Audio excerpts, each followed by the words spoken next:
वो भारत में, वो हिंदुस्तान में रहता हूँ जहाँ मेरी राष्ट्रीय भाषा कोई व्यक्ति नहीं भी बोल सके, नहीं भी समझ सके तो चलेगा, मगर एक दूसरे देश की भाषा अगर आप बोल सकते हो, समझ सकते हो, अगर आप रोज़मर्रा की ज़िंदगी में दूसरे देश की भाषा का थोड़ा बहुत भी इस्तेमाल करते हो तो मैं आपको इंटेलिजेंट, समझदार, होशियार, पढ़े लिखे या तो समझो संपूर्ण मनुष्य तक का प्रमाण पत्र दे दूँगा और आपके लिए मेरे मन में इज्जत और भी बढ़ेगी। जी हाँ, आपने सही सुना, मैं एक ऐसा ही हिंदुस्तानी हूँ और ऐसे ही हिंदुस्तान में रहता हूँ जहाँ अपनों से ज़्यादा परायों की इज्जत करना मैंने सीखा है। दोस्तों, आज हम बात करेंगे भाषा की, लैंग्वेज की। हमारी भाषा जिसकी इज्जत, महत्व हमारा देश, हमारी संस्कृति नहीं करती, उनसे कहीं गुना ज़्यादा इसकी अहमियत दूसरे देश के लोग समझते हैं, दूसरे देश की संस्कृति समझती है। दोस्तों, बात शुरू करने से पहले प्लीज़ हमारी चैनल को सब्सक्राइब न किया हो तो सब्सक्राइब कर दीजिए और वीडियो अच्छी लगे तो लाइक करना। चलो दोस्तों, हम आज बात करेंगे भाषा की, भाषा के बारे में, लैंग्वेज के बारे में। दोस्तों, आज की तारीख में पूरी दुनिया में लगभग 60,000 भाषा बोली जाती है। 60,000 भाषाओं का उपयोग होता है हर एक देश की, हर एक राज्य की, और हमारे देश में तो समझो हर एक डिस्ट्रिक्ट की भाषा में थोड़ा बहुत अंतर रहता है। दोस्तों, पता है संसार की सबसे पुरानी भाषाओं में से एक भाषा हमारी संस्कृत है, जो कहा जाता है कि ज़्यादातर भाषाओं की जननी है, ज़्यादातर भाषाओं की माँ है वो। जैसे कि हिंदी, मराठी, गुजराती और अंग्रेजी भी ज़्यादातर शब्द संस्कृत से आए हैं, और पंजाबी, उर्दू, रशियन, कन्नड़, मलयालम, जापानीज़ भाषाओं तक ने संस्कृत का इस्तेमाल किया है। इसका एक महत्वपूर्ण कारण यह है कि दुनिया के सबसे ज़्यादा शब्दों वाला शब्दकोश संस्कृत के पास ही है। 102 अरब 78 करोड़ 50 लाख शब्द केवल संस्कृत के पास है। दोस्तों, आंकड़ा कितना बड़ा है। किसी भी शब्द के लिए कम से कम 10 शब्द समानार्थी मिलेंगे। यकीन न हो तो आपका नाम संस्कृत में गूगल पे ढूंढ लो, आराम से 10 समानार्थी शब्द मिल जाएंगे। दूसरी बात यह है कि संस्कृत भाषा में शब्दों के स्थान ज़्यादातर किसी भी बात को समझाने के लिए, दूसरों के दिमाग में बिठाने के लिए शब्दों के स्थान मायने नहीं रखते।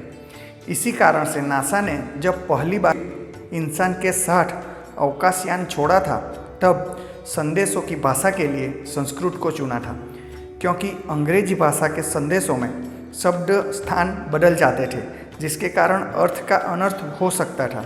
इसीलिए नासा ने कई भाषाओं की इस्तेमाल करने के बाद संस्कृत भाषा पे अपनी पसंदगी उठाई थी। उसी समय नासा ने संस्कृत का इस्तेमाल किया था। नासा का ये भी मानना है कि संस्कृत एक संपूर्ण वैज्ञानिक भाषा है, जो कंप्यूटर प्रोग्रामिंग के लिए अंग्रेजी यानी कि इंग्लिश से भी उचित है, कंफर्टेबल भाषा है। नासा का कहना यह भी है कि सबसे स्पष्ट भाषा संस्कृत ही है, जो न चाहते हुए भी किसी को स्पष्ट ही बोलना पड़ता है। अगर हम बात करें इस्तेमाल की, तो अंग्रेजी और दूसरी कोई भाषा को हम कंठ यानी कि गले या तो होठ यानी कि अधर से बोल सकते हैं, जबकि संस्कृत भाषा के लिए कंठ से लेके होठ तक सभी अंगों का इस्तेमाल करना पड़ता है और जीभ को सबसे ज़्यादा लचीला होना पड़ता है। इसकी वजह से संस्कृत भाषा इस्तेमाल करने वालों को हाई ब्लड प्रेशर, डायबिटीज़ और कोलेस्ट्रॉल कंट्रोल करने में बहुत ही सहायता प्राप्त होती है, जो कि अमेरिका की हिंदू यूनिवर्सिटी में साबित हो चुका है। इसका एक उदाहरण हम देख ले तो योगा करते वक्त इस्तेमाल करने वाले श्लोक सभी संस्कृत में लिखे गए हैं, और योगा तो आज पूरे विश्व में इतना प्रचलित है कि पूछो मत। हम इंडियन से ज़्यादा दूसरे देशों में योगा किया जाता है, जिससे कि कई सारी बीमारियों का इलाज होता है। इसके अलावा एक संस्कृत भाषा का इस्तेमाल करने वालों छात्र का जब एक सर्वे के दौरान जांचा गया, तो वो छात्र के गणित यानी कि मैथमेटिक्स में भी दूसरों से ज़्यादा पकड़ होना साबित हुआ। ये एक गौरवपूर्ण बात है।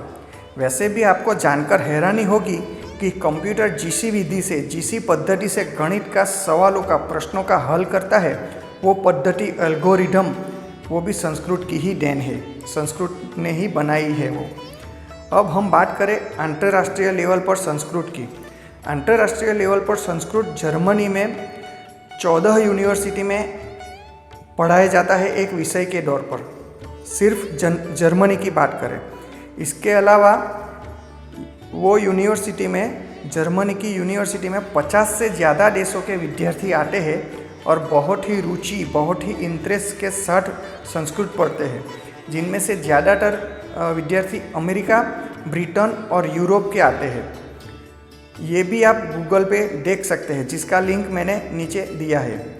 इसके अलावा यूके, आयरलैंड, स्विट्ज़रलैंड और इटली में भी कई यूनिवर्सिटी में संस्कृत के क्लासेस चालू किए गए हैं। ये भी एक गौरवपूर्ण बात है।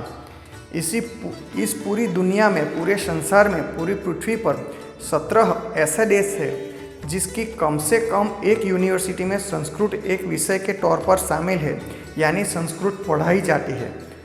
हमारे देश में भी 7 ऐसे गांव हैं जहां लोग संस्कृत में ही बात करते हैं। वो लोग अच्छे से अच्छी संस्कृत बोलते हैं और अच्छे से अच्छी संस्कृत समझते हैं और संस्कृत का ही इस्तेमाल करते हैं। आप इसकी लिंक भी नीचे देख सकते हैं, जो कि मैंने डाली हुई है, जिसमें आप गांव के नाम देख सकते हैं। अंत में कहना चाहूँगा, संस्कृत हमारे लिए केवल एक भाषा न होकर संस्कृत हमारे लिए एक विचार, एक अनंत संस्कृति और एक संस्कार के रूप में होना चाहिए। इसी में विश्व का और धर्म का कल्याण है। वसुधैव कुटुंबकम, जो कि एक हाल की परिस्थिति में बहुत ही जरूरी भावना है, जो भी संस्कृत ने दी है। जय हिंद, जय भारत।